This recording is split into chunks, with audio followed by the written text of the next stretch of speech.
এবারে কি করলো, নববিধা ভক্তি দিয়া 9টি গুড়া দিল। ওই 9টি গুড়া মানে এদিকে 4.5 আর এদিকে 4.5। আমাদের এই যে ভগবানের সৃষ্টি করাটা দেখুন কি সুন্দর। এই যে আমাদের এই বলে না পাঁজরের হাট, একটু খেয়াল করে দেখবেন ওপরের গুলো বড় বড়, নিচের গুলো ছোট ছোট, 4.5 মানে অর্ধেক হয়ে যাচ্ছে। এগুলো কিন্তু এখানে শেষ হয়ে গেছে, এই পর্যন্ত আসেনি। আমার ওপরের হাটটা কিন্তু এই পর্যন্ত এসেছে। দেখবেন ঠিক এইরকম ভাবে এই 1 2 3 4 যখন 4.5 যাচ্ছে, মানে 5-এ যখন যাচ্ছে তখন আর 5 হয়নি, 4.5 হয়েছে। কারণ এখানে কিন্তু একেবারে কাছাকাছি আসেনি। ভগবানের সৃষ্টি করা নববিধা ভক্তি দিয়া 9টি গুড়া দিল। ভক্তিটা কোথায় থাকে? আচ্ছা, ভক্তি কি পায়ের কাছে আসে নাকি? কোথায়? এই ভক্তিকে ঘিরে রাখবার জন্য নববিধা ভক্তি দিয়ে 9টি গুড়া দিল। আমার এই ভক্তির জায়গাটাকে তিনি আচ্ছাদন করে দিলেন, ভালো করে বেঁধে দিলেন। আর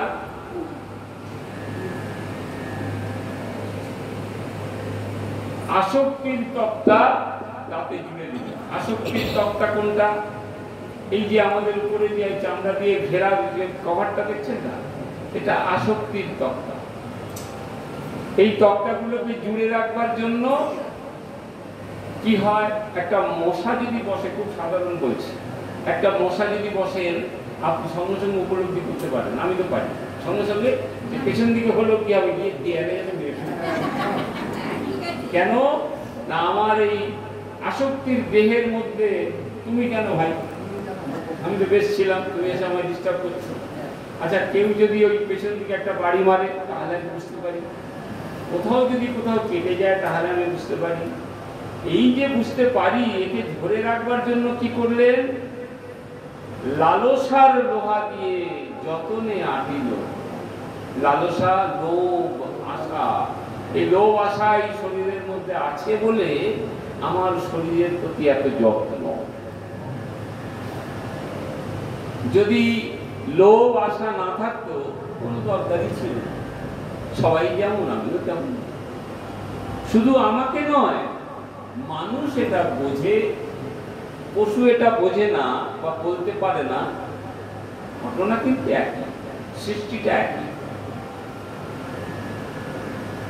এবার এই নৌকা তৈরি করার পরে নৌকা যদি বেহাত হয়ে যায়, মানে ধরুন আপনি নদীতে ভাসিয়ে দিয়েছেন এই নৌকা, কোন নদী? এই সমুদ্র। কোথায়? এই যে সংসার সমুদ্র, সমস্ত সমুদ্র। এই সমুদ্রে যখন এই দেহ নদী ভাসিয়ে দিয়েছেন, এ কিন্তু ভাসতে ভাসতে সব সময় চায় বিপদগামী হতে,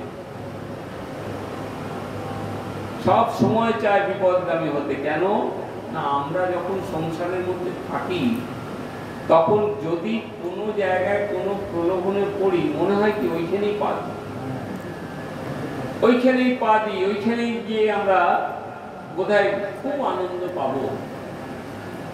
যেমন ছোট্ট কথায় বলি,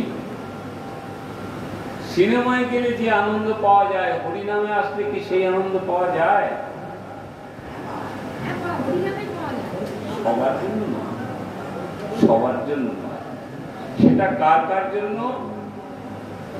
যেই নামে ডুবেছে তার ভালো লাগে। কিন্তু মনে করুন একই দিনে একজনকে বলা হলো, দেখ আমার প্রিভিয়ারেতে না 2টো শোয়ের টিকিট কাটা আছে। বলে না রে, আজকে একাদশী তো, ভাগবত পড়ে।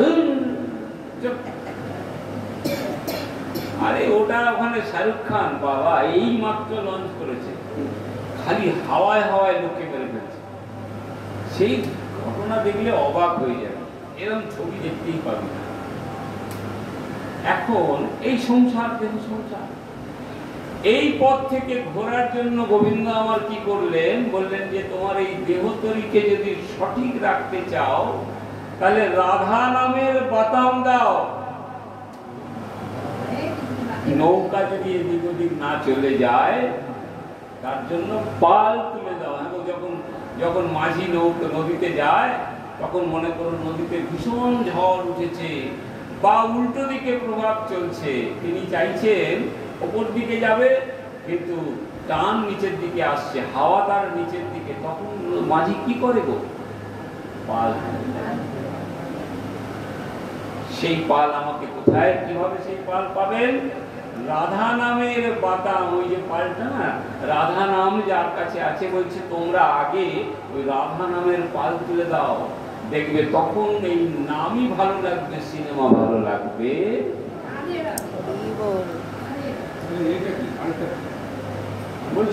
হ্যাঁ না, হাল তো তোমায় ধরে রাখতে হবে, ওটা দিয়ে আপনি এগোতে পারবেন। জীবনে চলার পথে এগোবার জন্য হাল, কিন্তু বিপদগামী যাতে না হয়ে যাও তার জন্য হচ্ছে ওই পাল। এখন এই পাল তো আপনি রাধা নাম নিচ্ছেন, এই যে সবাই রাধা নাম নিচ্ছে, কিন্তু তবুও তার মধ্যে ভুলও বটে, কিন্তু সিনেমাটাও ভালো ছিল, ভালো করে খেয়াল করো। গেলাম বটে, ওই বন্ধু যখন এসে বললে কি মিস করলি মাইরি, যা দেখলাম না, ও আমার মনটা খুশখুশ করছে। কেন বলুন তো? ওইটা দেখেই ভালো, কি যে কথা শুনলাম কিছুই বুঝলাম না। এই কথা মানে আমার ভেতরে যেতে গেলে কি করতে হবে? যাতে অন্য কথায় যেন তার কানই না আসে, তার জন্য যেমন পাল তুলতে হবে। এখন পালও তুলেছে কিন্তু ভীষণ ঝড় উঠেছে। ঝড়টা কেমন মনে করুন, 5 বন্ধু যাচ্ছে, একজন আসবে একাদশীতে, 4 জন যাবে সিনেমাতে, তাহলে ওই সিনেমার সংখ্যাটা বেশি না? অথবা 4 জন যাবে তাস খেলতে, আজকে তাস খেলা যদি জিততে পারি না, কালকেই তোদেরকে একেবারে ঝোল ভাত খাওয়াবো, যা বলবি তাই হোটেলে নিয়ে গিয়ে। এখন একজন বলছে তুই শুধু দেখবি, তুই দেখবি কিভাবে আমাদের খেলাটা হচ্ছে, তোদের তাস খেলা থেকে কি হবে, আমি হরি নামে চলে যাই, কথা শুনে।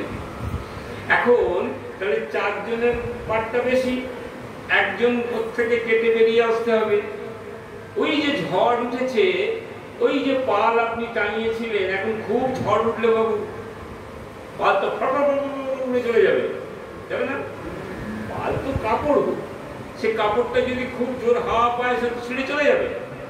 তার জন্য ভক্তির দড়ি তৈরি করতে হবে, ভক্তির ডোরে ওই পালটাকে বেঁধে রাখতে হবে, যাতে পাল বিপদে না চলে যায়।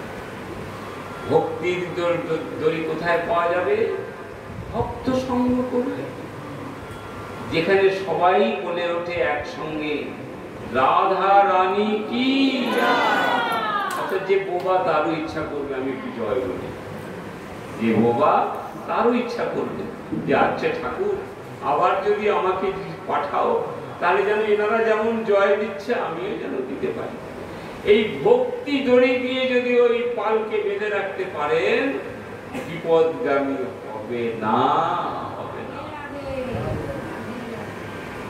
তাই গোবিন্দ আমার এই যে নৌকা তৈরি করেছেন না, এই নৌকা কিন্তু ওই জলের নৌকা নয়, এই দেহ নৌকা। সেই নৌকাতে তিনি কি করেছেন? নিজেই কান্ডারি হয়ে বসে আছেন। সেই নৌকাতে নিজেই কান্ডারি হয়ে বসে আছেন। হ্যাঁ গো, এই যত নৌকা দেখছো সবার মধ্যে তিনি আছেন, আছেন।